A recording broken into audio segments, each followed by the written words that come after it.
Assalamu alaikum everyone. This is the group Slytherin. Today we are going to discuss the economic crisis Bangladesh is facing and the solution to it. Before coming to the economic crisis, we have to see the good part of our economy, right? So let's see the good part of our economy. The economy of Bangladesh is a major developing market economy. As the second largest economy in the South Asia, Bangladesh's economy is the 35th largest in the world in nominal terms and the 25th largest by the purchasing power parity. Bangladesh is seen by various financial institutions as one of the next 11 an emerging market, a middle income economy, and a frontier market. Bangladesh is a member of South Asian Free Trade Area and the World Trade Organization. In the fiscal year of 2021 to 2022, Bangladesh registered a GDP growth rate of 7.2% after the global pandemic. Bangladesh has made remarkable strides in economic development in the last 5 decades, enabling the country to transition from a low-income country to achieve the status of a lower middle-income country in 2015. The country is on track to leave the United Nations list of least developed countries in 2024. Despite all the success stories, the country is going through some major risks.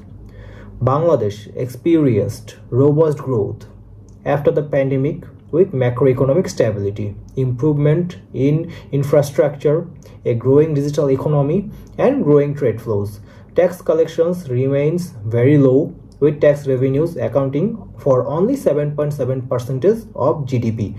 Bangladesh's banking sector has a large amount of non-performing loans or loan defaults which have caused a lot of concern. The private sector makes up 80% of the GDP. The Dhaka Stock Exchange and Chittagong Stock Exchange are the two stock markets of the country. Most Bangladeshi businesses are privately owned, small and medium-sized enterprises, which make up 90% of all businesses. These are the good or maybe some of the good part of our economy. And the economic crisis and the solution to it will be discussed by our fellow team members, and the next part will be presented by Mehfuz Kabir. Thank you so much. Dollar crisis in Bangladesh. The US Federal Reserve System increased their short-term interest rate to demotivate people from taking loans and focus on savings. This action caused the decrease of circulation of dollars globally, and the Russia-Ukraine war just acted as oil on fire.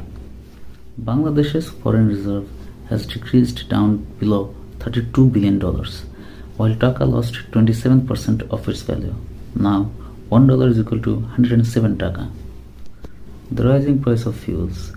Because of the Russia-Ukraine war, the global supply chain has been disrupted, causing the supply of fuels to decrease and the demand to increase. As a result, the price of fuel is increasing. An unexpected rise was seen in the price of petrol. It went from 86 taka per liter to 130 taka per liter.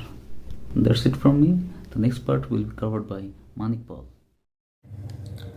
Now I am going to discuss inflation and political instability. So, inflation. The annual inflation rate in Bangladesh is for a fourth straight month in 8.71% in December of 2022 from 8.85% in November. It is a new low since July due to a slowdown in food prices. We can control inflation by a contraction in monetary policy. It is one of the common methods of managing inflation. A contractionary policy aims to reduce the supply of money within an economy by lowering the prices of bonds and rising interest rates. Thus, consumption falls, price fall, and inflation slows down. Now, political instability. Bangladesh is now in extreme political turmoil for the 2024 national elections. This instability has increased corruption to a great extent. There is no simple and easy solution or the world would be a much better place. But it seems to me that political instability is to a great extent driven by fear, and there is only one antidote to fear is hope.